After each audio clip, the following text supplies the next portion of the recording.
Bonjour, alors je vais vous parler d'un livre. euh, un livre qui à la base se présente pas comme ça, puisque j'ai refait toute sa structure. Voilà, parce que c'est un livre qui me semblait vraiment intéressant et je trouvais il avait besoin d'avoir une bonne couverture. Alors ce livre, tout le monde le connaît, j'ai gardé l'image. Voilà, c'est l'Almanach des sorcières, que je trouve vraiment très très bien fait parce que il va parler de beaucoup de sujets. Alors bien sûr, c'est pas des sujets qui vont vraiment en profondeur, mais si vous voulez déjà avoir une idée de certaines pratiques, de certaines choses, je trouve qu'il ouvre pas mal de possibilités. Voilà. Donc, parce que j'ai fait, j'ai décortiqué, j'ai désossé le livre, et j'avais un vieux carnet, c'était un vieux cahier, voilà, qui avait cette structure-là. Je me rappelle plus de la marque de ces cahiers-là, mais souvent ils font de très belles couvertures. Donc j'ai enlevé tout l'intérieur et j'ai mis le livre. Voilà. Voilà, donc j'ai bien tout collé, ça fait que le livre, bah, il tient super bien, il n'y a aucun souci. Et j'y ai collé un petit médaillon pour vraiment le rendre encore plus joli et mystérieux. Voilà. Alors j'ai fait ça avec ce livre, avec l'Almanach des sorcières, parce que je trouvais que c'était vraiment un livre grimoire. Voilà.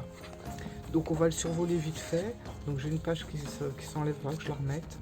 Donc là on passe sur le... Vous voyez, ça va nous parler des différentes phases de la lune et la magie qui va avec. Donc la lune croissante, la pleine lune, la lune décroissante, la nouvelle lune, la lune bleue et la lune noire. À savoir que ça n'a rien à voir avec la pleine lune. Parce que je sais qu'il y a beaucoup de personnes qui confondent, et même moi je me suis attiré les foudres de certaines personnes par rapport à ça, mais non, la lune noire, c'est pas la pleine lune, et la pleine lune, c'est pas la lune noire. Voilà. Donc là, tout y est expliqué justement.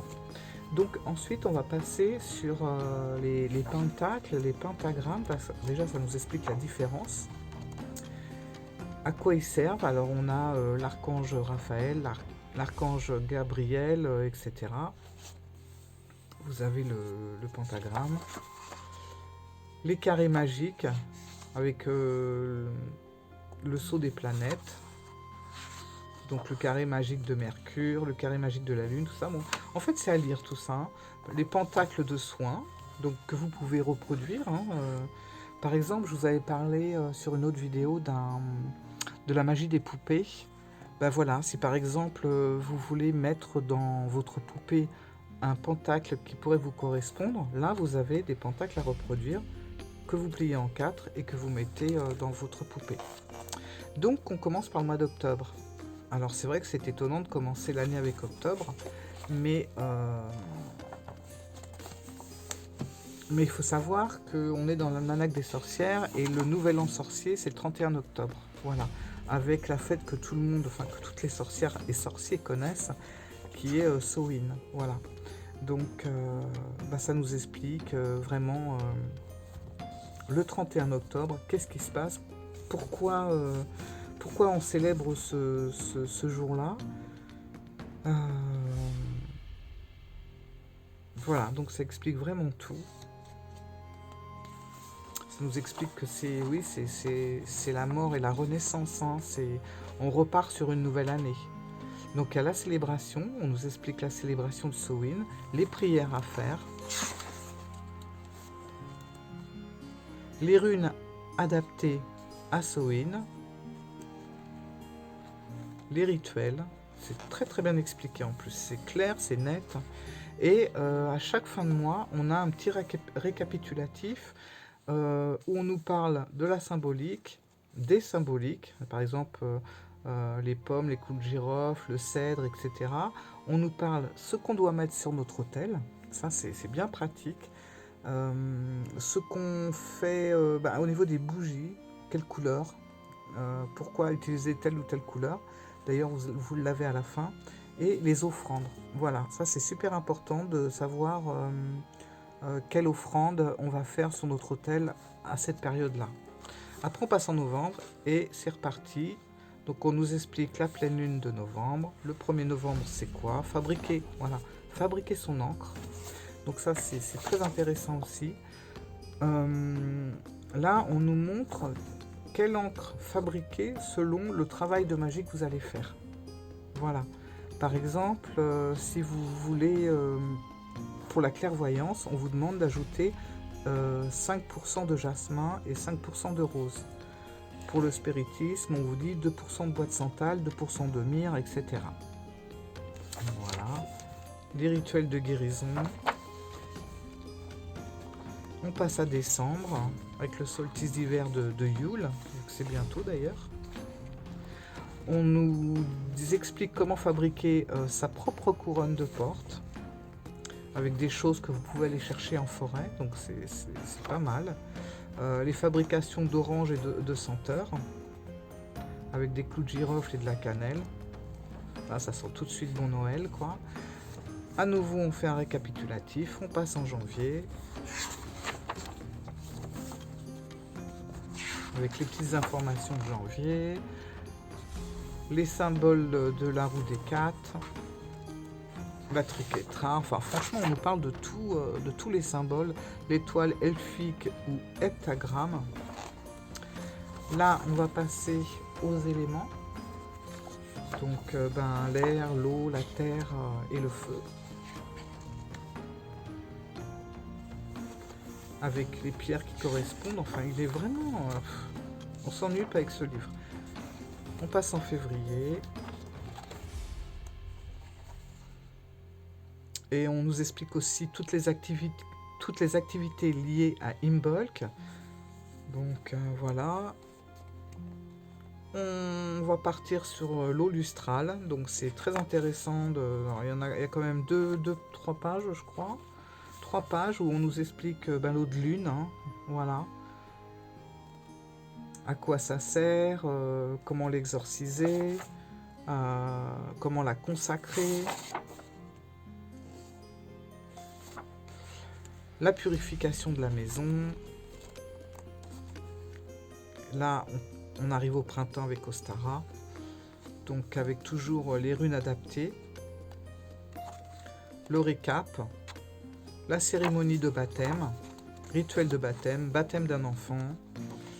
La pleine lune d'avril. Les runes. Les informations principales sur les runes.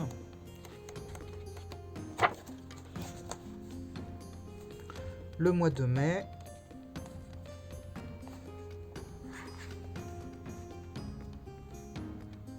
On passe en juin.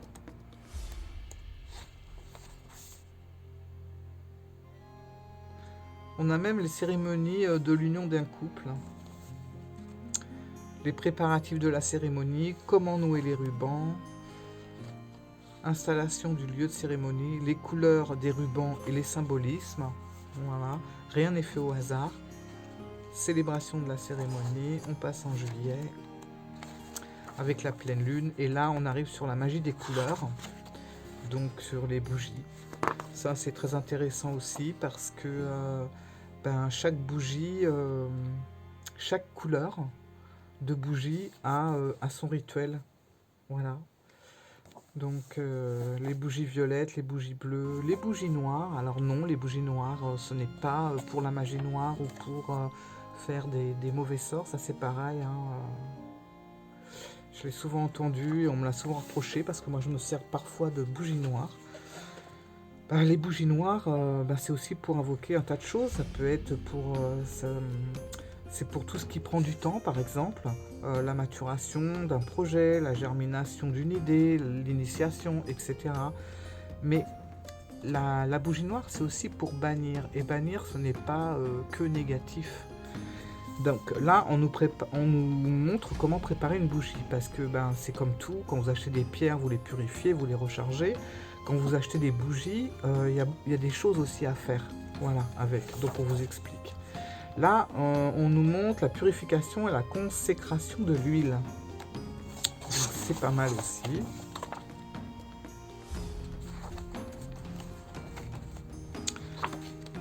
Après, là, on a un chapitre sur les cérémonies funéraires. Donc, c'est très intéressant à lire, je trouve. Parce que... parce que ben, on est toutes confrontées à ça dans notre vie, à perdre des personnes qu'on aime ou des connaissances de près ou de loin, peu importe. Et bah, c'est bien d'aider ces personnes à passer au-delà de tout. Voilà, sans être coincé entre deux étapes. Donc voilà, que l'âme de la personne qui part parte en paix. Voilà, c'est important. Donc là, on nous explique les cérémonies à faire, ce qu'il y a à dire, les offrandes à faire. Il y a beaucoup de petites prières, voilà, tout simplement pour que la personne défunte puisse monter tranquillement et être détendue et se retrouver en paix. Voilà, ça c'est vraiment... C'est rare d'avoir ce genre de chapitre dans un livre. Voilà. Donc on passe en septembre. Et là c'est pareil. Donc on a la fabrication d'un pentacle en branchage. Bon, ça on le retrouve dans beaucoup d'autres livres. Voilà. Récapitulatif, les symboles, les gestes à faire, les offrandes, mettre sur l'autel. Et puis après, on termine avec les dieux et déesses, et ça c'est bien aussi. On nous explique ce que c'est que des déités. Et puis après, on a les dieux et les déesses. Donc là, entre autres, on a Amon, donc Anubis, Apollon, Bastet, etc. Brigide, Cernunnos, voilà, enfin on a les principaux en tout cas, les 4. Donc ça va être de la mythologie égyptienne, grecque, qu'est-ce qu'il y a d'autre? La mythologie universelle aussi, la mythologie romaine. Enfin voilà, et puis on termine avec les nymphes et les heures planétaires. Voilà. Donc vous voyez, il est vraiment complet. C'est pour ça que je me suis dit, je veux le garder, je veux qu'il soit, voilà, qu'il ait sa personnalité. Du coup, je suis vraiment contente de l'avoir mis dans cette structure beaucoup plus solide et puis un petit peu ancienne, parce que on a toujours quelque chose à y voir, à rechercher. On va tout trouver à l'intérieur. Après, c'est vrai que si vous voulez vraiment, bon, ça reste général, hein, bien sûr. Mais si vous avez vraiment quelque chose auquel vous vous sentez vraiment attiré, parce que vous avez lu ce livre, après vous pouvez acheter des livres qui vont rentrer plus dans les détails.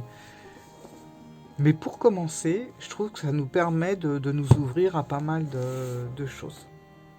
Voilà. Bon, j'espère que j'étais claire. C'est jamais très facile pour moi de parler comme ça devant rien. Donc des fois je m'embrouille toute seule, mais je fais des efforts, hein. À chaque vidéo, un nouvel effort se fait. Voilà. Sur ce, ben, je vous dis à bientôt. Abonnez-vous ici. Vous pouvez regarder notre vidéo ici. Jusqu'à présent, j'ai pas réussi à être synchro avec les images que mettait YouTube, mais je ne désespère pas. Je vous dis à bientôt. Au revoir.